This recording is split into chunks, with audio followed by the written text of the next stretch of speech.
Fala pessoal, tudo bem com vocês? Rogério Ceni deu uma entrevista coletiva e ele ainda está insatisfeito, viu? Segue pedindo reforços. Eu vou destrinchar aqui o que ele falou nessa entrevista e para confirmar para vocês que o Pablo e o Vitor Bueno definitivamente estão fora do São Paulo. Chega mais, eu sou o Chico Garcia, inscreva-se no canal e vamos juntos!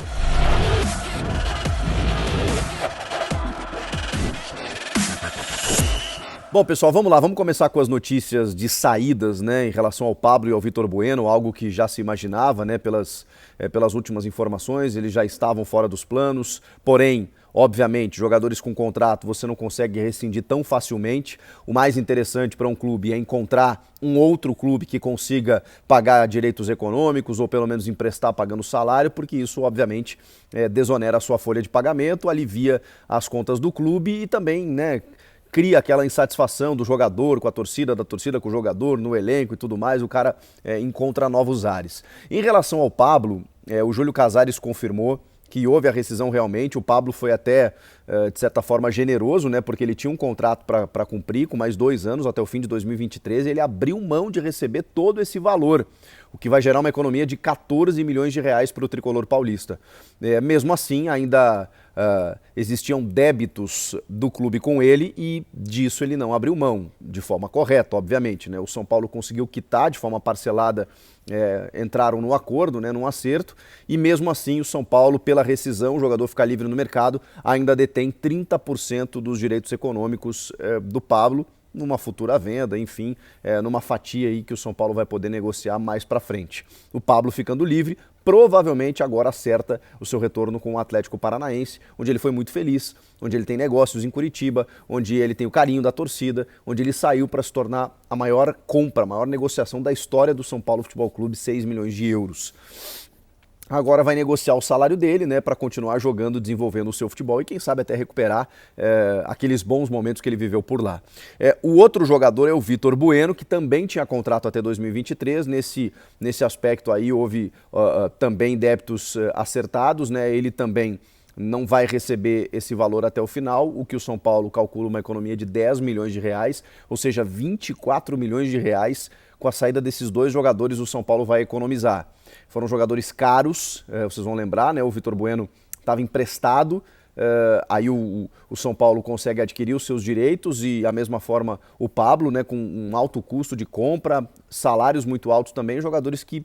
O Pablo até eu acho que deu um certo retorno, mas ele, pelos gols perdidos, se inviabilizou muito com a torcida, mais do que alguns gols que ele acabou marcando contra o 4 de julho, na Copa do Brasil, em alguns no Campeonato Paulista, mas nunca conseguiu ser aquele jogador decisivo, né, em grandes torneios. Até porque o São Paulo, coletivamente, né, nos últimos anos, enfrentou muitas dificuldades e o Pablo não conseguiu ser o salvador, o centroavante, o fazedor de gols que todo mundo esperava. E agora tem opções, né? Caleri, Luciano, Rigoni, jogadores que fazem gols. Isso sem contar em outros, né, reforços que chegaram. Bom, vamos falar sobre os reforços que chegaram e também sobre os que não chegaram.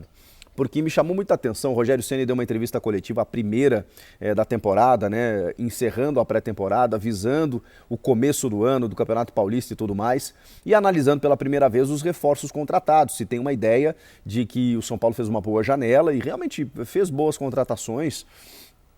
O Nicão, um cara que teve destaque aí nos últimos anos, o próprio Patrick, que é um cara que foi muito importante no Inter nos últimos anos também, o Rafinha, que deu um acréscimo na lateral, porque o Igor Vinícius, o Orejuela, o Daniel Alves nunca conseguiram, né, ser uma tranquilidade para o setor, então tomara que o Rafinha consiga. O Arboleda houve a renovação, né? O Alisson também, um jogador muito tático, muito versátil, que foi contratado para reforçar ali o elenco. Saiu o Lisieiro, mas ainda tem outros jovens, alguns meninos de Cotia podem ser aproveitados, esses que chegaram até a semifinal da Copinha, enfim. Dentro de um planejamento de elenco, o São Paulo tem uma base interessante, até pelas peças que chegaram. Porém, o Rogério Ceni, perguntado sobre isso, ele usou exatamente essa expressão: ainda faltam. Ainda faltam reforços e eu tenho certeza que a diretoria está buscando a sua maneira, trazer investidores e que reforcem o time ao longo do ano. São bons, são ótimos, mas ainda faltam. E aí ele foi questionado sobre o ponta, porque é impressionante, né? O São Paulo contratou bem, contratou vários jogadores, mas menos para o setor que mais precisava e mais pedido pelo Rogério. O Rogério terminou o ano muito insatisfeito, vocês vão lembrar. Ele quase saiu do São Paulo. Ele e o Muricy exigiram reforços para continuar porque eles não queriam disputar vaga de rebaixamento, né? Eles não queriam brigar para não cair pela história que eles possuem no clube. Eu acho que está certo, o problema é a realidade financeira do clube. São Paulo tem uma dívida enorme, a gestão passada foi extremamente danosa para o clube e isso com reflexos e consequências a partir de agora. E o Rogério falava sobre isso e pedia reforços, especialmente esse ponto e tal. E aí ele revelou na coletiva os nomes tentados pelo São Paulo, como o Douglas Costa, que todo mundo sabe, o próprio Soteldo, o Luiz Henrique, e também o David, que trabalhou com ele no Fortaleza e que foi contratado pelo Internacional. Jogadores de lado, jogadores de ponta, de velocidade, do 1 contra 1, do drible, que não foram contratados. Aí ele colocou que o Caio, apesar de ter 17 anos, vai começar a compor o profissional, mas também é difícil você gerar uma expectativa muito grande no moleque. O Toró foi reintegrado e o Marquinhos a gente espera que tenha amadurecido, palavras do Rogério. Porque ele também destacava isso ano passado, eu só tenho o Marquinhos para jogar de lado. E, obviamente, o Marquinhos ainda não está pronto. É um menino que se destacou na base, né? Inclusive nesse time que ganhou a Copinha, né? Ele era um garoto que treinava junto com eles, de repente chega no profissional e a situação é difícil, né? É complicada. Então, ele não conseguiu ter esse jogador. E até foi questionado mais à frente sobre de que forma o São Paulo poderia jogar sem esse cara de lado.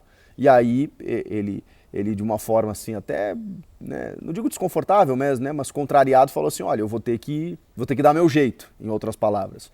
Eu vou ter que usar um time mais robusto, um time mais consistente, forte fisicamente no meio, para tentar controlar adversários que tenham essa possibilidade, que tenham mais opções de elenco.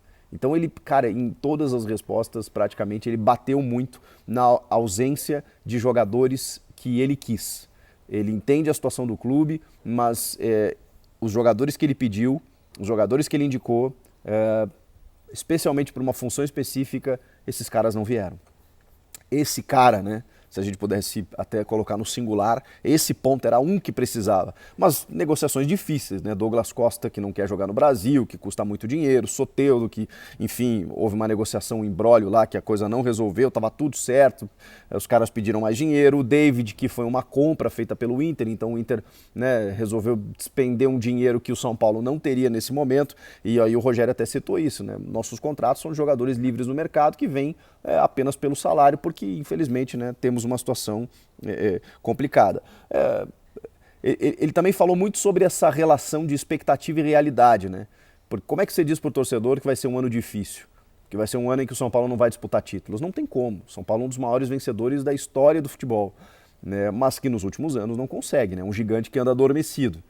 Ok, ganhou o Campeonato Paulista, e é um campeonato importante, mas ele não pode servir como bengala, e o ano passado aconteceu isso. Não estou diminuindo o Paulista, pelo contrário, acho que o Paulista foi espetacular para o torcedor e para o clube, que precisava encerrar o jejum, precisava sair da fila, mas ele não pode ser apenas um alicerce, uma sustentação de algo que acabou desmoronando ali na frente. O São Paulo brigou para não cair, escapou só na penúltima rodada. Então, essa relação de ganhar o Paulista e achar que está tudo bem, não pode acontecer. Agora, que o título é importante, sim. E não vai ser fácil, né? O próprio São Paulo sabe, o Rogério Ceni, que o Palmeiras está à frente, o Corinthians talvez esteja também pelos reforços que montou, acredito que esteja sim, e o Paulista é muito competitivo, né, já na arrancada da temporada.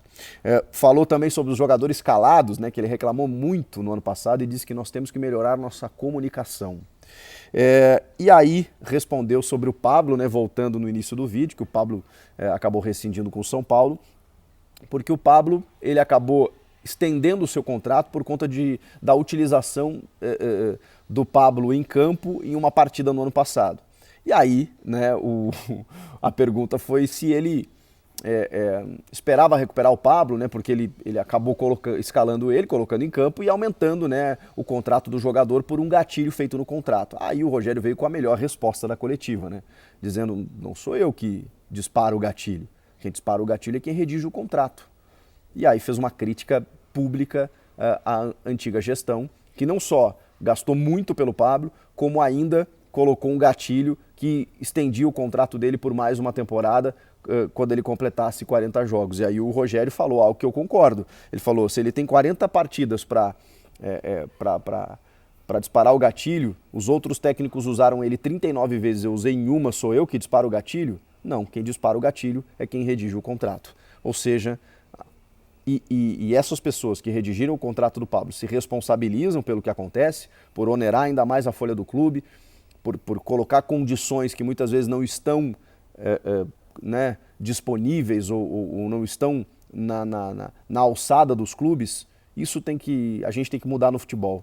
É preciso muita responsabilidade das gestões e que esses caras arquem com as consequências, porque na verdade o que os dirigentes hoje, obviamente não quero generalizar, mas a maioria, eles tomam decisões e muitas vezes quem arca com a consequência é o seu sucessor. Vai ser um ano difícil para o São Paulo, montou uma equipe interessante, competitiva, e a gente vai aguardar de que forma o Rogério vai conseguir encaixar. Só para finalizar, ele também falou sobre 3 zagueiros ou 4, pelas opções que ele tem. Ele diz que esse ano vai usar mais uma linha de 4 defensores e não 3 zagueiros, como se projetava, como vinha utilizando no ano passado. Então, linha de 4 a partir de agora. 4-2-4 vai ser difícil, porque ele não tem um time tão ofensivo, exatamente por conta desses pontas. Ele tem atacantes interessantes, mas ele vai precisar rechear o meio de campo dele para exatamente suportar adversários mais qualificados, mais rápidos, mais velozes. Então vai ser um contraveneno aí que ele vai tentar colocar na temporada. Claro que os treinos e os jogos é que vão dizer isso pra gente. Então é só uma primeira impressão. Beleza, gente? O que vocês acharam disso tudo aí? Comenta aqui embaixo, inscreva-se no canal e eu volto na próxima. Tchau!